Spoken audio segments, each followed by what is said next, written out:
Last night I had a dream. It was the most surreal dream. I dreamt that everyone was looking down onto a black stage, where the dream was all one big performance. People peeking round curtains as if they'd seen a ghost. Some were in denial and couldn't face to look.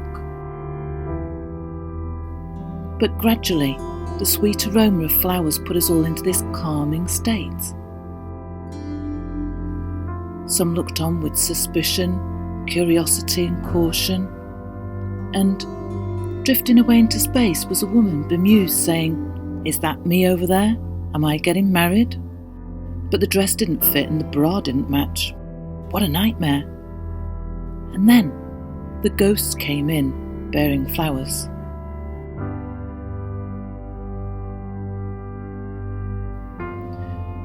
"Don't worry," said the young man to a girl. "All you have to do is believe." "What, like Peter Pan?" she said. "Yeah." Then, for a brief moment, I was in a dream about being naked. We were grabbing scarves to preserve our modesty. And then some girls were whispering secrets, holding on tight to those flowers, smelling that sweet aroma, which was putting them all into a dreamy state. Crazy dreams of tattooed fairies floating around in time and space. And then showtime began with dancing and large bellowing flags of England.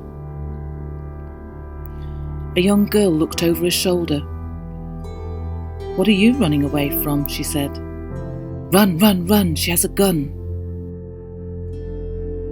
The futuristic gunner was wearing everything that sparkled. A shot was heard, and then a guy fell wounded.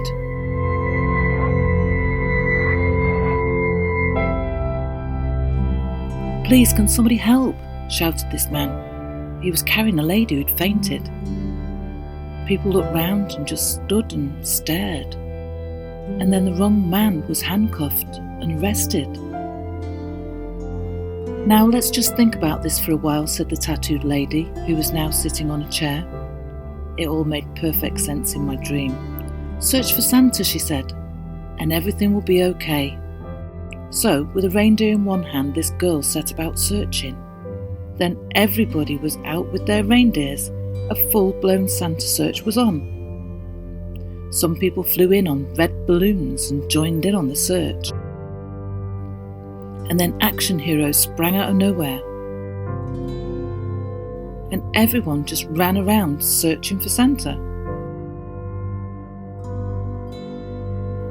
Then a masked and mysterious one proclaimed, "Ladies and gentlemen, he's over here." Santa was found. Yet everyone just looked on in this angelic state. We were all in awe of Santa's presence, and then we watched him fly away, leaving behind a mermaid. Yes, a mermaid. Just like Ariel in her secret grotto. Now her story was being published in all the magazines, and it was a big celebration. The people were celebrating with music, strumming guitars, people were dancing in the streets and running around with flags of all nations and fancy dress. Then someone gasped, "Look, the mermaid has found the wounded man. One kiss from a mermaid and he was alive." Now, the onlookers thought that this was unbelievable, just magic. And then the dream got really crazy with people flying around with beams of light coming out of their heads. Then a man picked up the flowers saying, "The flowers must go through the mirror for Ophelia." "What flowers?" said the young lady, panicking. "I can't see any flowers."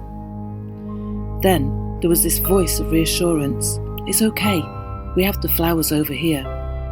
But Ophelia was instantly put back into a dreamy state. With the flowers in her hand and flowers in her hair, she looked just like a pre-Raphaelite painting. As we were all absorbed deep in thought about this painting, we looked over at these two other girls in conversation, and they too appeared like a painting, like a high Renaissance painting by Michelangelo.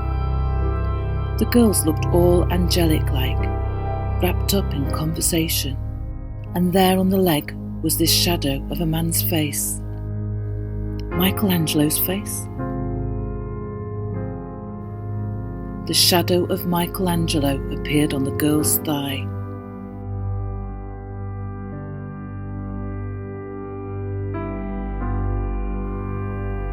Then I woke up, thinking, crazy dreams, but they were all individual stories in so many ways.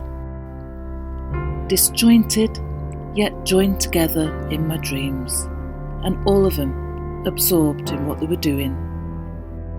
And in fact, they were all absorbed in water, and of course, I was absorbed in their absorption.